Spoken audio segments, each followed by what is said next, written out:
Kita potong bibit buah tin dan kita tanam di polybag dan di pot. Cukup di lokasi belakang rumah saja, di lokasi sempit atau di lokasi minimalis di perumahan-perumahan yang space-nya sangat terbatas. Kita mulai menanam buah tin hanya di polybag dan di pot.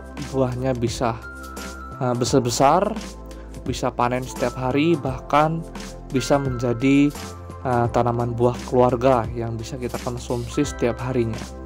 Siapa yang menginginkan buah tin di dalam pot, dan siapa yang menginginkan bisa petik buah tin setiap hari di lokasi sempit di pekarangan rumah kita sendiri.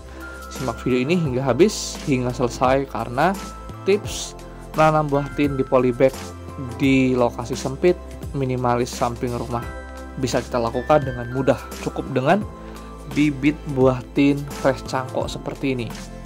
Oke, yang harus kita lakukan adalah setelah kita mengambil bibit buah tin, bisa beli ataupun bisa kita cangkok sendiri apabila kita sudah punya batangnya.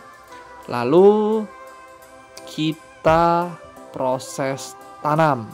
Oke, apabila kita lahannya luas, enak, kita bisa tanam di lokasi yang luas. Tetapi kalau lokasi kita sempit, kita harus pintar-pintar mengambil situasi, mengambil lokasi yang memungkinkan untuk menanam di dalam polybag atau di dalam pot apabila memungkinkan.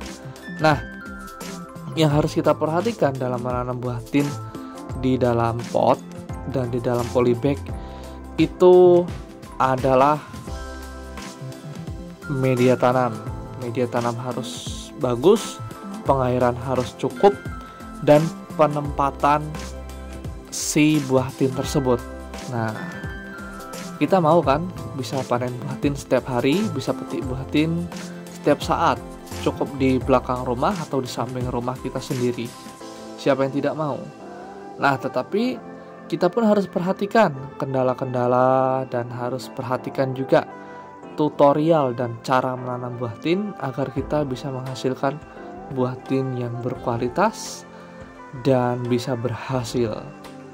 Siapa yang mau langsung komentar, tolong komentar di setiap video saya dan saya akan membahas dan membalasnya satu persatu. Oke, lanjut. Di buah tin saya yang panen itu buah tin jenis warna coklat dan buah tin jenis warna ungu atau merah ya. Merah tua ungu sebetulnya sih, karena kalau yang merah sih saya belum punya bibitnya.